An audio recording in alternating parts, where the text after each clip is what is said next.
On the list is going to be a supinating dumbbell bilateral curls. With the supinating dumbbell bilateral curls, you can be curling at the same time, hence the bilateral.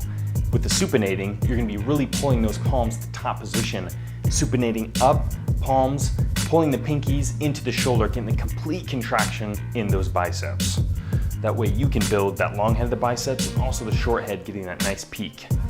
Alternating hammer curls. A good unilateral exercise, focusing one side then the next, alternating back and forth between the two. What this is going to be focusing on is going to be the extensors in the forearm and also the brachialis and brachioradialis and also the biceps, particularly the long head. So it's going to be building that nice size in those biceps. So what you want to do is keep those elbows nice and tight to the body, and you're going to be pulling with the thumb straight up in the air, complete contraction up and slowly letting it down to the bottom position. Hammer curls, one of the greatest exercises in the defense of the earth realm. Is this mortal worthy, Father? He's a buff dude. Of course he's ready. Ah, yes.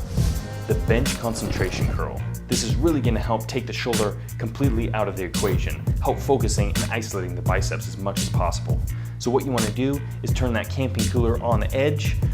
In this case, it's going to be our bench, and you're going to be supporting the back of your arm on the flat side of the bench. And you're going to have a nice vertical portion in the arm right to that floor, and you'll be pulling straight up in the arm, getting a nice squeeze in the biceps, complete contraction, and you'll be slowly lowering it down to the bottom position. So in this particular exercise, gravity is going to be working against you the complete time. So even at the top position, there's going to be no relaxation in the bicep. So it's going to be complete contraction throughout the whole motion, or time under tension. It's going to make it that much harder. So you're going to be getting a nice contraction on the way up.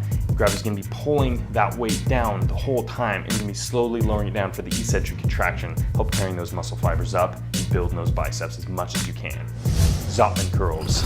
It's a great either exercise to help warm up the biceps in the forearms at the beginning of the exercise, or do a complete burnout at the end. And in this case, we're going to be doing a burnout. So what you want to do for this exercise is start the hands in a neutral position, the elbows tight to the body. You're going to be supinating the palms up, getting a nice squeeze in the biceps, and you're going to be pronating them down so the palms are facing the floor and getting a nice, slow, eccentric contraction down to the bottom position. So it's utilizing both heads of the bicep, it's getting a little of the brachioradialis, it's also getting the forearm extensors and flexors as well. So it's a great complete arm exercise. So there you have it. We just completed the at-home buff dude dumbbell biceps workout. So next time you want to build those biceps, just grab a pair of dumbbells and start curling. But one thing is, you might just have to cut those sleeves off because you're about to get some sleeve busters. That's right. Buff dude style.